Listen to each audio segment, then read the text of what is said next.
एक शांत शहर के पुराने मोहल्ले में एक सादा सा मकान था, जहां सख्त मिजाज और खामोश सा अफसर रमेश राणा अकेला रहा करता था। बीवी को गुजरे बरसों बीत चुके थे। कोई बच्चा नहीं, कोई अपना नहीं, बस एक बूढ़ा नौकर था जिसका नाम था हरिनाथ, जो अब सिर्फ नौकर नहीं, घर का ही फर्द बन चुका था। उस शाम ऑफिसर रमेश राणा अपने कमरे में बैठा था, हाथ में चाय का कप, सामने अखबार और टीवी पर चल रहा था। तभी दरवाजे पर दस्तक हुई। रमेश ने आवाज लगाई, हरिनाथ, देखो कौन आया है। कुछ ही देर में हरिनाथ लौटा और धीमे से बोला, साहब, बाहर एक लड़की खड़ी है, कहती है काम की तलाश है। अफसर ने बिना सर उठाए कहा, अंदर भेज दो। दरवाजा खुला और एक लड़की कमरे में दाखिल हुई। उम्र कोई 25 बरस, आंखें झील सी गहरी, चेहरा थका हुआ लेकिन बेहद खूबसूरत। चाल में सलीका था और बातों में अजीब सी नरमी। कपड़े बिल्कुल सादे थे, लेकिन उसकी मौजूदगी में ऐसा जादू था कि कमरा कुछ देर के लिए खामोश हो गया। रमेश ने सिर उठाकर उसे देखा और पूछा, नाम क्या है? लड़की ने बेहद धीमे लहजे में जवाब दिया, जी महक। रमेश की नजरें कुछ पल उसके चेहरे पर अटक गईं। फिर पूछा, पहले कहां काम किया है?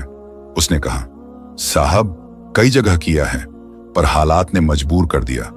अब कहीं टिक कर काम करना चाहती हूं। रमेश कुछ लम्हों तक चुप रहा, फिर ठंडे स्वर में बोला, ठीक है, 1 हफ्ता काम करो, फिर फैसला करूंगा।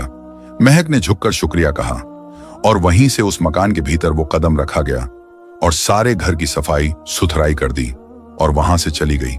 महक अब रमेश राणा के घर में रोज आने लगी थी। सुबह जल्दी आ जाती, चुपचाप झाड़ू पोछा करती, रसोई में कुछ पकाती, बर्तन धोती, फिर शाम ढलते घर लौट जाती। उसकी आवाज धीमी थी, नजरें हमेशा झुकी हुई रहती और हर हरकत में ऐसी तहजीब थी कि घर की दीवारें भी उसे देखती तो कुछ कहने लगती। मगर यही सलीका रमेश को सोच में डालने लगा था। वो अक्सर खुद से पूछता, आजकल के दौर में कहां मिलती है ऐसी अदब, ऐसा सब्र, ऐसी तमीज। कभी कभी उसकी निगाहें महक पर ठहर जाती, जैसे कोई किताब हो जिसे कभी पढ़ा तो ना गया हो, मगर उसके पन्नों से आती खुशबू दिल तक उतरती हो। और हां, वो इतनी खूबसूरत थी कि जब भी रमेश राणा उसे चलती हुई देखता, खासकर पीछे से, तो कुछ पल के लिए सब कुछ भूल जाता, बस देखता ही रह जाता। एक शाम की बात है, रमेश बरामदे में बैठा था, हाथ में अखबार था, लेकिन निगाहें किसी सोच में डूबी हुई थीं। तभी महक पानी रखने आई। उसके कदमों की आहट भी धीमी थी। रमेश ने बिना अखबार हटाए धीरे से कहा, तुम्हारा लहजा कुछ अलग सा है। महक कुछ पल चुप रही, फिर बोली, नहीं साहब, मैं भी और लड़कियों की तरह ही हूं। रमेश ने अखबार नीचे किया और सीधे उसकी आंखों में देखा। नहीं, तुम्हारे बोलने में कुछ ऐसा है जो सीधे अंदर तक जाता है, जैसे तुम्हारी आवाज कोई पुरानी याद हो, कोई अधूरी बात। महक कुछ नहीं बोली, सिर्फ हल्का सा मुस्कुरा दी और वो मुस्कान रमेश राणा के दिल में कहीं बहुत अंदर तक उतर गई। कहाँ रहती हो? सर, आपके इसी शहर से हूं, यहीं की रहने वाली हूं, कई सालों से यही मेरा ठिकाना है। पढ़ी लिखी लगती हो? महक मुस्कुराई, बेहद हल्के अंदाज में, जैसे किसी पुराने जख्म को अंदर ही अंदर सहला दिया हो। थोड़ा बहुत पढ़ी हूं साहब, लेकिन अब तो जिंदगी ही मेरी सबसे बड़ी तालीम बन गई है। रमेश राणा ने आगे कुछ नहीं पूछा, मगर उसके अंदर का सब कुछ हिल सा गया। कोई चुप एहसास जो उसकी सोच को जकड़ने लगा, उसे महसूस हुआ। महक सिर्फ एक काम वाली नहीं है, उसमें कुछ है, कुछ ऐसा जो आंखों से नहीं समझ आता, मगर दिल तक उतर जाता है। अब वो महक का इंतजार करने लगा था। चाय उसी के हाथों की पीता, खाने में उसी से राय लेता और दिन की थकान बस उसकी मुस्कुराहट से उतरने लगी थी।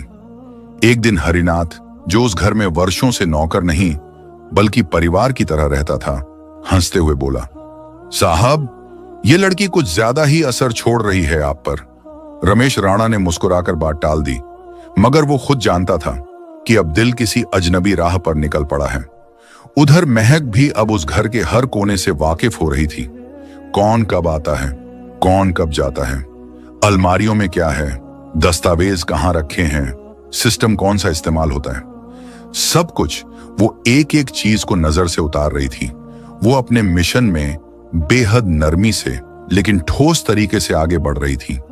चुपचाप छोटे छोटे कैमरे लगाना, कंप्यूटर के पास माइक्रो डिवाइस रखना, लोकर के नीचे ट्रैकर छुपाना, ये सब कुछ वो इतनी सफाई से कर रही थी कि किसी को रत्ती भर भी शक न हो। लेकिन जब दिल और मकसद के बीच की दूरी मिटने लगे, वहीं से खेल भी बदलने लगता है। अब वो दिन किसी नर्म धुन की तरह बीतने लगे थे। महक अपने काम में लगी रहती और रमेश राणा हर रोज उसके अंदर कुछ नया देखता। कभी उसकी खामोशी में गहराई महसूस करता, तो कभी उसकी आंखों में कोई अनकहा अफसाना जो उसे हर रोज थोड़ा और उलझा रहा था। एक शाम दोनों बैठे थे। आसमान पर धुंधल का उतर चुका था, हल्की सी ठंडी हवा चल रही थी और पेड़ों की छांव से सन्नाटा टपक रहा था। महक आसमान की तरफ देखते हुए बोली, सर, कभी कभी सोचती हूं ये जो तारे हैं ना, क्या इन्हें कभी छू पाऊंगी? लेकिन फिर लगता है कि तकदीर में सिर्फ धुंध है और अंधेरा है। रमेश राणा ने कोई जवाब नहीं दिया, मगर उसकी आंखें भर आईं। नजरें अखबार पर थीं, लेकिन दिल किसी और बात में खोया हुआ था। उधर महक की दुनियावी मासूमियत के पीछे तो बड़ा मिशन था, अब वो भी दरकने लगी थी। उसका दिल अब वैसा यकीन नहीं रखता था जैसा वो लेकर आई थी। अब वो जानती थी कि उसका हर कदम रिकॉर्ड हो सकता है, हर हरकत पर शक हो सकता है, लेकिन फिर भी वो सुकून ढूंढ रही थी। इस घर की दीवारों में, इस आदमी की खामोशी में, उसकी आंखों में कोई पुरानी सच्चाई नजर आने लगी थी। उधर उस शहर के एक कोने में कुछ लोग परेशान थे। उन्हें हैरानी थी कि इतने दिनों से कोई सूचना क्यों नहीं आई, कोई संदेश क्यों नहीं पहुंचा। और अब यह तय किया गया कि एक नया मिशन तैयार किया जाएगा। कुछ और लोग भेजे जाएंगे ताकि जाकर पता चल सके कि आखिर महक की तरफ से कोई जानकारी क्यों नहीं आई। इधर रमेश राणा को भी कुछ अलग सा महसूस होने लगा था। महक की आंखों में अब पहले जैसा ठहराव नहीं था, जैसे कुछ छुपा रही हो लेकिन कह भी नहीं पा रही हो। एक रात जब रमेश स्टडी रूम में पुरानी अलमारियां साफ कर रहा था, उसे अपना एक पुराना कैमरा मिला जो उसने कभी इस्तेमाल नहीं किया था। यूं ही खोलकर देखने लगा, उसमें कई दिन की रिकॉर्डिंग सेव थी। रमेश ने उसे उलटना पलटना शुरू किया और अचानक एक लम्हा ऐसा आया जिसने सब कुछ बदल दिया। कैमरे में एक रात की फुटेज थी जिसमें महक घर के पिछले हिस्से में खड़ी किसी अजनबी से, लेकिन उसके दिल में अब मोहब्बत का जहर उतर चुका था। ज्यादा ध्यान नहीं दिया। वो दिन जैसे किसी रुकी हुई सांस की तरह गुजर रहे थे। महक हर सुबह आती, चुपचाप अपना काम करती और बिना कोई सवाल किए लौट जाती। मगर अब रमेश राणा के दिल में एक हलचल थी। वो उसके आने से पहले ही दरवाजे की ओर देखने लगता था। कभी उसे चोरी छुपे निहारता और कभी खुद से सवाल करता, ये औरत कौन है? क्यों इसकी हर बात में कोई राज छुपा होता है? क्यों इसकी हर मुस्कान में एक अजनबी सन्नाटा होता है? एक शाम महक बैठी थी और शाम का रंग कुछ उदास सा। रमेश ने पास बैठते हुए पूछा, तुम हर वक्त इतनी चुप क्यों रहती हो? महक ने कुछ देर सोचा, फिर धीमे से बोली, कभी कभी खामोशी में भी बहुत कुछ कहा जाता है सर। रमेश कुछ नहीं बोला, मगर उसकी आंखें महक के चेहरे पर टिकी रहीं, जैसे वो अब किताब बन चुकी हो जिसे हर रोज पढ़ने की कोशिश करता है, लेकिन हर बार कोई नया पन्ना सामने आता है। हवा में एक अजीब सी नरमी थी और उसकी खामोशी में कोई मीठा दर्द घुला था। कुछ दिन बीते और हर शाम अब उनकी आदत बन गई। महक चुपचाप वहीं बैठती थी और रमेश उसके पास कुर्सी खींचकर बैठ जाता। कभी कोई बात नहीं होती, बस खामोशी में जैसे कुछ महसूस किया जाता। फिर एक शाम जब सूरज डूब रहा था, रमेश ने पहली बार उसकी तरफ देखते हुए कहा, अगर वक्त थोड़ा और मेहरबान होता तो शायद हम इस चुप्पी को नाम दे पाते। महक अब कभी कभी रात को भी वहीं रुकने लगी। महक की आंखों में एक चमक सी आई, लेकिन वो सिर्फ मुस्कुरा दी।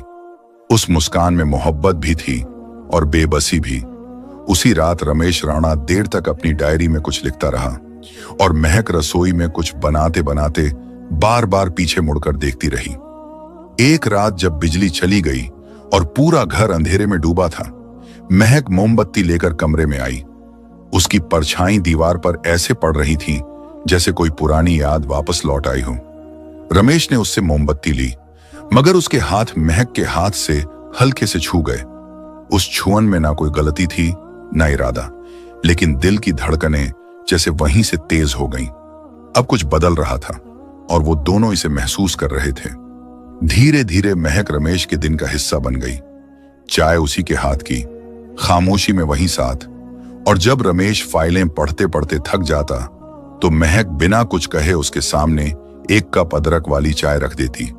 अब महक उस घर की नौकरानी नहीं रही थी, वो रमेश की हर सुबह का हिस्सा थी, हर शाम की ठंडी सांस और हर रात की खामोश राहत बन चुकी थी।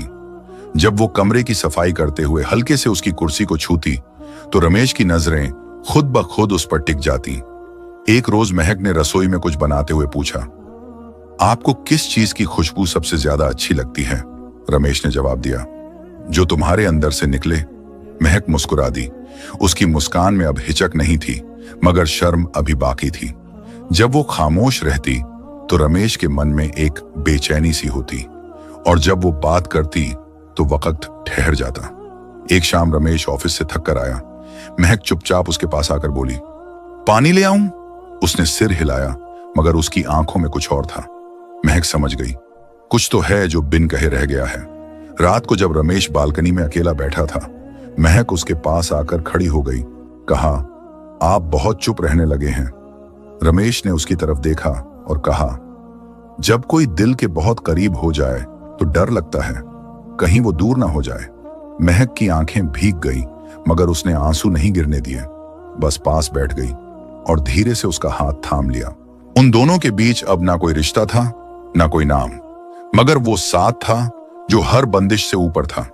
कभी महक उसके लिए ताबीज लाती और कहती, इसे पहन लीजिए, नजर ना लगे। कभी रमेश अचानक पीछे से उसके कंधे पर हाथ रखता और कहता, थक गई हो ना, बैठ जाओ।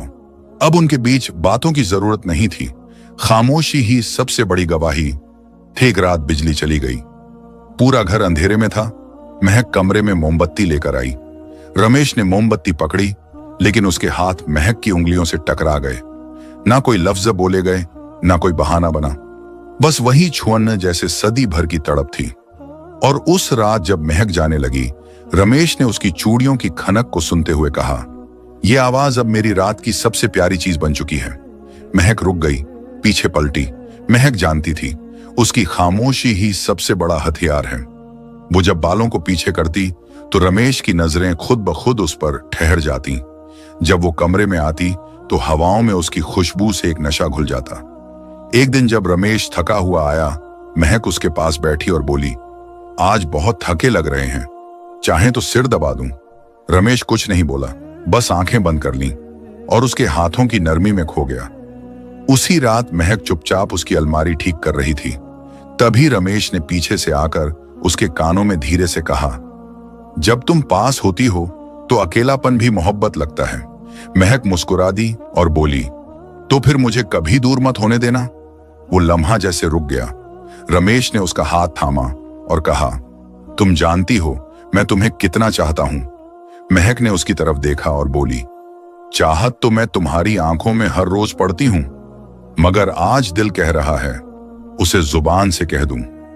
वो दोनों अब एक दूसरे के इतने करीब आ चुके थे कि खामोशियां भी शर्माने लगी थीं। अगली रात महक ने हल्का गुलाबी सूट पहना, बाल खुले रखे और रमेश के कमरे में चाय लेकर आई। रमेश ने देखा तो नजरें हटाना मुश्किल हो गया। बोला, आज तो तुम कुछ अलग लग रही हो। महक बोली, आज मैं सिर्फ तुम्हारी हूं। कुछ देर बाद वो उसके पास बैठ गई और बोली, अगर चाहो तो आज की रात मैं सिर्फ तुम्हारी हो सकती हूं। रमेश ने उसका चेहरा अपने हाथों में लिया और कहा, तुम्हें पाकर मुझे लगा जैसे बरसों की तन्हाई खत्म हो गई। फिर वो रात जैसे वक्त की गिरफ्त से बाहर थी, सिर्फ सांसों की आवाज थी और जिस्म से लिपटी हुई मोहब्बत। ना कोई नाम, ना रिश्ता। महक ने कहा, मुझे कोई रिश्ता नहीं चाहिए, बस आपका साथ चाहिए। रमेश ने उसे सीने से लगाया और बोला, यह साथ अब किसी भी नाम का मोहताज नहीं, तुम मेरी जरूरत हो और मैं तुम्हारी। उस रात उन्होंने एक दूसरे के लबों से मोहब्बत चखी और जिस्म की हर दीवार गिरा दी। महक उसकी बाहों में थी और रमेश उसके गले की खुशबू में गुम। वो ताल्लुक अब सिर्फ इश्क नहीं रहा था, वो जरूरत बन चुका था। एक ऐसा रिश्ता जिसे दुनिया की नजर से छुपाना था, मगर रूह की हर लकीर में लिखा जा चुका था। अब महक जब भी सामने आती, रमेश की धड़कन तेज हो जाती और जब पास आती तो सांसें थम जाती। वो अब उसके हर दिन की धड़कन बन चुकी थी, हर रात का ख्वाब और हर सुबह की सबसे पहली चाह। मगर कहानी अब सिर्फ मोहब्बत की नहीं रही थी। कुछ तो था महक के चेहरे पर जो हर रोज एक नया रंग लाता था। एक रात रमेश की अलमारी में से कुछ फाइलें गायब पाई गईं। जब रमेश ने पूछा तो महक ने कहा, मुझे नहीं मालूम, लेकिन उसकी आंखें कांप रही थीं और उसकी आवाज में वो यकीन नहीं था जो पहले हुआ करता था। उस रात रमेश को पहली बार डर लगा कि कहीं वो जिसे अपना बनाना चाहता है वही सब कुछ छीनने ना आई हो। अब मोहब्बत और मिशन के बीच की दीवार फिर से खड़ी हो चुकी थी और कहानी उस मोड़ पर थी जहां दिल और दिमाग आमने सामने थे। इधर रमेश राणा के हाथ एक छोटी सी रिकॉर्डिंग लगी। अपने पुराने लैपटॉप में कुछ पुरानी फाइलें चेक करते हुए उसने देखा महक किसी से धीमे लहजे में बात कर रही थी।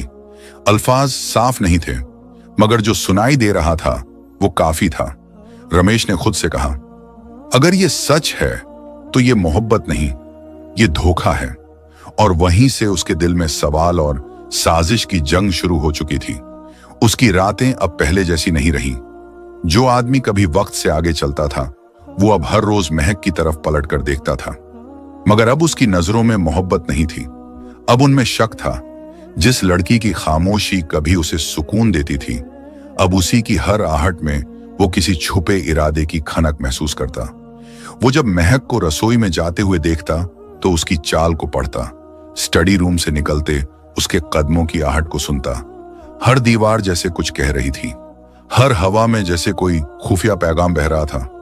एक शाम रमेश ने अपने पुराने रिकॉर्डर से एक और क्लिप सुनी। उसमें महक की धीमी आवाज थी। वो कह रही थी, मैं ज्यादा देर तक नहीं रुक सकती, उन तक डांटा पहुंचाना बहुत जरूरी है। ये सुनते ही रमेश का बदन सिहर उठा। अब कोई शक नहीं बचा था। अब यकीन था कि वो जिस औरत की मुस्कान पर कभी दिल कांप गया था वो एक जासूस थी, लेकिन मोहब्बत के बदले गद्दारी। ये वो जख्म होता है जो ना सबूत से भरता है ना कानून से। रमेश राणा को अब शक नहीं रहा था, यकीन हो चुका था कि कुछ बड़ा होने वाला है। उसने तुरंत अपने सीनियर अफसरों को अलर्ट किया। बोला, मुझे यकीन है कि कोई अंदरूनी ऑपरेशन चलाया जा रहा है। हमें चौकस रहना होगा, हर दिशा पर निगाह रखनी होगी। और फिर आया वो दिन। सुबह की रोशनी अभी घरों की छतों को भी नहीं छू पाई थी कि शहर को लूटे जाने की खबर मिली और धुएं का ऐसा तूफान उठा कि पूरी फिजा सहम गई। हमला हुआ था, लेकिन रमेश ने खुद मोर्चा संभाला। एक एक करके सारे गद्दारों को ढेर कर दिया।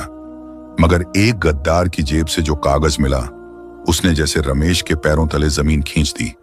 एक सफेद कागज पर साफ लिखा था, गुप्त कोड, एजेंट महक, नाम निशा। उस कागज ने रमेश के सीने पर जैसे मोहब्बत के सारे भ्रम को तोड़ दिया। अब वो किसी इंसानी रिश्ते में नहीं, अपने फर्ज के कटघरे में खड़ा था। अगले ही दिन रमेश ने महक को बुलाया। एक सुनसान सड़क पर सुबह की खामोशी में वो आदमी खड़ा था, जो अब वो रमेश नहीं रहा था, जो बरसों से अकेला जी रहा था। अब वो एक अफसर था जो फर्ज और दर्द के बीच खड़ा था। उसने बिना नजर मिलाए उसे फौरन अरेस्ट कर लिया। महक की आंखों में डर था, मगर वो कुछ नहीं बोली। उसे ले जाकर अफसरों ने अपने हिसाब से पूरी पूछताछ की। हर सवाल, हर जवाब के बीच उसकी हिम्मत टूटती गई।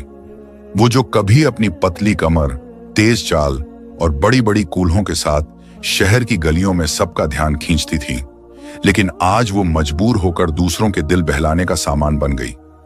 अब एक कैद खाने की ठंडी दीवारों में बंद थी। हर अफसर ने उसे देखा। उसका जादू, उसकी खूबसूरती, उसकी नजाकत सबको अपना दीवाना बना दिया था, लेकिन उसने सबको धोखा दिया था। हर एक राज जो उसने छुपाए रखा था, एक एक कर उगलवाए गए।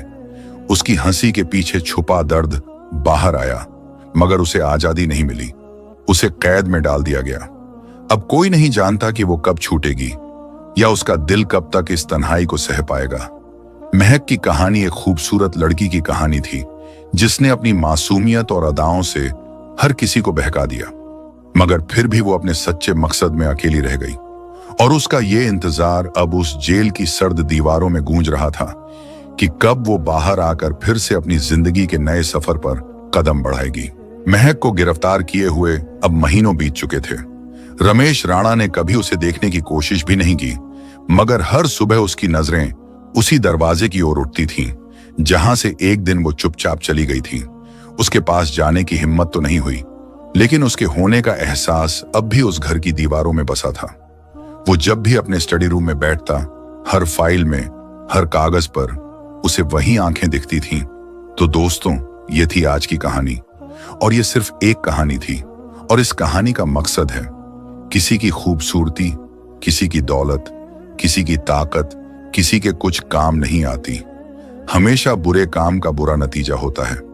इसलिए वह इंसान है ही नहीं जो अपने मुल्क से गद्दारी करे, वो शैतान है। बल्कि इस्लाम की तालीम यह है, अपने मुल्क के, अपने इलाके के इतने वफादार बनो। अगर किसी इलाके में कोई बड़ी बीमारी, वबा भी फैल जाए और लोग वहां पर कसरत से मर रहे हों, तब भी अपने मुल्क, अपने इलाके, अपने वतन को छोड़कर नहीं भागना चाहिए, अगरचे मौत आ जाए। दोस्तों, अगर पसंद आई हो तो लाइक करें, चैनल को सब्सक्राइब करें और बेल आइकन का बटन भी दबाएं। शुक्रिया।